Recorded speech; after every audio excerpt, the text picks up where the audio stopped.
नमस्कार, आप देख रहे हैं वीके न्यूज। मैं कुमार कश्यप। जेएनयू का नाम आते ही हमारे जहन में क्या आता है?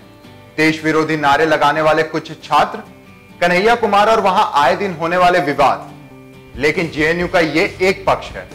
दूसरा ये कि जेएनयू दुनिया के बेहतरीन विश्वविद्यालयों में से एक है। यहां से पढ़कर निकले छात्र देश की राजनीति से लेकर दूसरे क्षेत्रों में डंका पीट रहे हैं। देश की रक्षा मंत्री निर्मला सीतारामन, मेनका गांधी, सीताराम येचुरी, प्रकाश करात, योगेंद्र यादव इसी विश्वविद्यालय के छात्र हैं।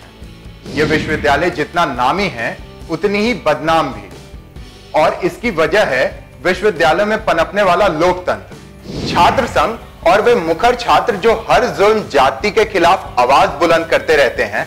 हालांकि इनमें से कुछ भटक भी जाते हैं। जवाहरलाल नेहरू विश्वविद्यालय में कल यानी 8 अगस्त को 46 साल बाद दीक्षांत समारोह का आयोजन किया गया।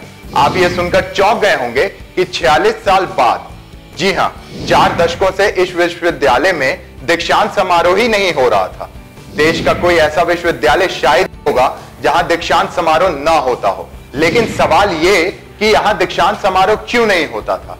ऐसा नहीं है कि पहले कभी हुआ नहीं, एक बार हुआ था 1952 में। इससे पहले दीक्षांत समारोह में एक्टर बलराज साहनी गेस्ट के तौर पर आए थे।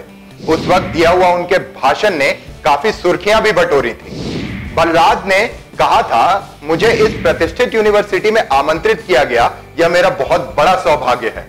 मुझे यहां झाड़ू भी मारने बुलाया जाता तो मैं आ जाता।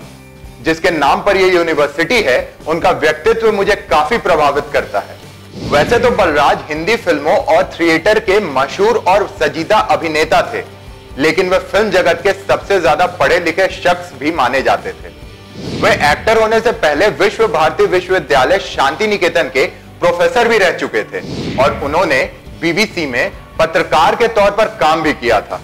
लेकिन यह पहला समारोह आखिरी ही साबित हुआ।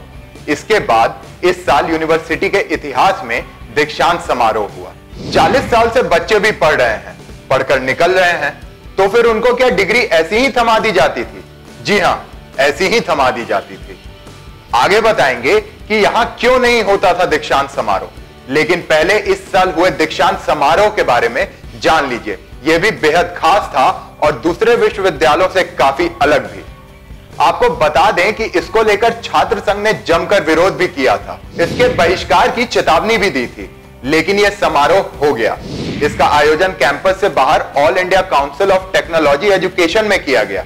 हालांकि जेएनयू प्रशासन ने बताया कि वेन्यू में बदलाव छात्रों के बॉयकॉट की वजह से नहीं किया गया।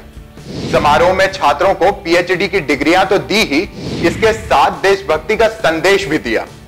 दरअसल देश में पहली बार किसी विश्वविद्यालय के दीक्षांत समारोह में आर्मी ऑफ बीएसएफ के बैंड ने प्रस्तुति दी। इसका मकसद छात्रों को भारतीय सेना के काम से रूबरू करवाने के साथ ही नेशनल डिफेंस एकेडमी के छात्रों को कैंपस से जोड़ना भी था। आपको बता दें कि जेएनयू देश का एकमात्र विश्वविद्यालय है जहां नेशनल डिफेंस एकेडमी से पास आउट अधिकारियों को उच्च शिक्षा की पढ़ाई कराई जाती है। अब आते हैं मुद्दे पर कि आखिर यहां 46 साल तक दीक्षांत समारोह क्यों नहीं हुआ।